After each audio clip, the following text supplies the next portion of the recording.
Imagine for a second that a single cargo ship gets stuck in a canal and suddenly half the world can't buy a computer. We saw exactly this happen recently. We think of our fragile, hyper-connected global economy as a modern invention.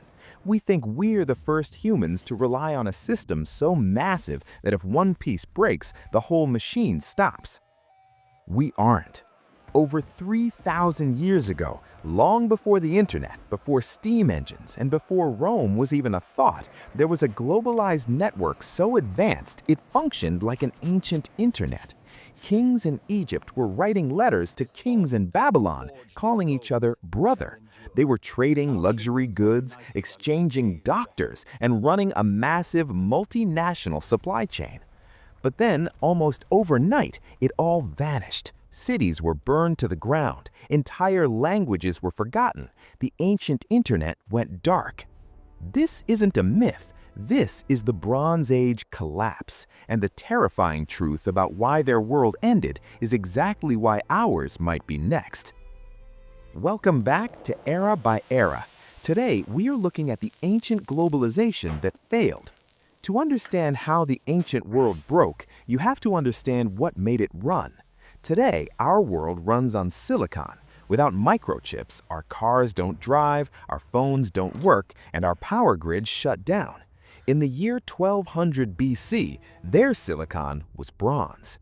Bronze was the undisputed king of materials. It made the sharpest swords, the strongest armor, and the most durable tools to harvest crops. If you didn't have bronze, you were at the mercy of someone who did.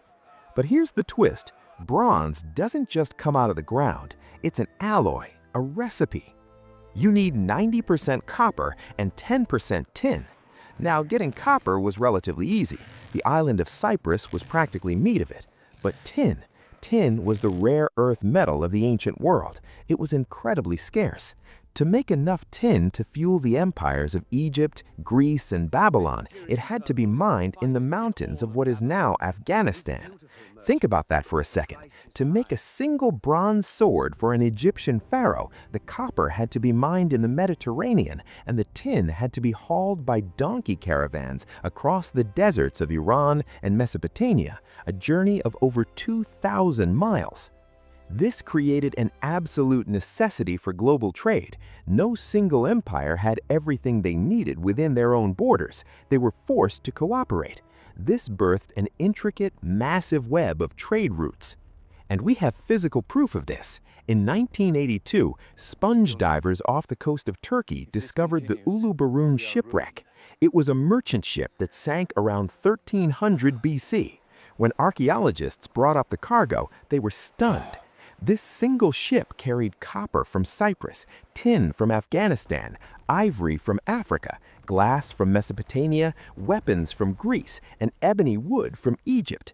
It was an ancient Amazon delivery truck, goods from 7 different distinct cultures all on one vessel. But it was a golden age of diplomacy and wealth. It was the perfect machine, but it contained a fatal flaw. When you connect everything, you risk everything. The empires of the late Bronze Age became so specialized and so reliant on international trade that they forgot how to survive on their own. Greece relied on Egypt for grain. Egypt relied on the Near East for timber. Everyone relied on Afghanistan for tin. They had built a house of cards. And right around the year 1177 BC, the wind began to blow. Historians used to debate what caused the late Bronze Age collapse.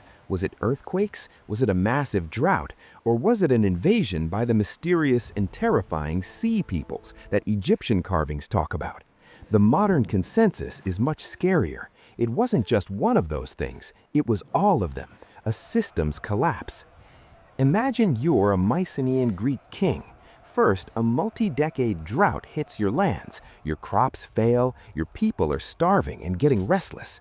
Normally, you would just import grain from Egypt, but Egypt is dealing with a series of massive earthquakes that have destroyed their infrastructure. Because the ports are destroyed, the merchant ships stop sailing. Because the ships stop sailing, the tin from Afghanistan stops arriving. Suddenly, you can't make bronze. You can't repair your plows to farm hard, dry earth. You can't forge swords to arm your soldiers. And right when you're at your weakest, the Sea Peoples arrive. But here's the biggest twist of the Bronze Age. The Sea Peoples weren't some evil, highly advanced military empire looking to conquer the world. Modern evidence suggests they were actually families, men, women, and children, moving on boats and ox carts. They were climate refugees. They were victims of the same drought and earthquakes, fleeing their own collapsing homes in the Western Mediterranean, looking for food and survival. But there was no food left to share. The refugees clash with the starving locals, cities are burned to the ground, the governments collapse, the trade routes are permanently severed, the global supply chain shatters into a million pieces. Within a single generation, the magnificent empires of the Bronze Age were wiped off the map. Cities like Troy, Hattusa, and Mycenae were abandoned and left to the sand. The interconnected world went completely dark. It was so devastating that in places like Greece, people actually forgot how to read and write. It took centuries for humanity to climb out of the dark age that followed. So why does a 3,000-year-old supply chain disaster matter to us today? Look around you. Look at the device you're using to watch this video. The cobalt in the battery came from the Congo. The microchips were fabricated in Taiwan using neon gas from Eastern Europe. The screen was assembled in China, and it was shipped across the ocean on a vessel burning fuel refined in the Middle East. We're living in the late Bronze Age 2.0. We have built the exact same house of cards, just on a larger scale. We are infinitely wealthier, but we are infinitely more vulnerable. If a massive climate event, a global war, or a sudden resource shortage severs our supply lines, how many of our cities could actually feed themselves? How many of us know how to build the tools we use every single day? The people of 1177 BC thought their empires would last forever too.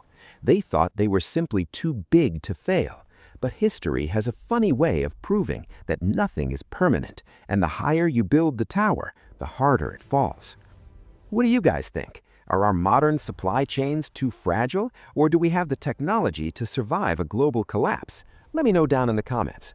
If you enjoyed stepping back in time today, make sure to hit that like button, subscribe to Era by Era, and turn on notifications so you never miss a piece of the past. Thanks for watching, and I'll see you in the next era.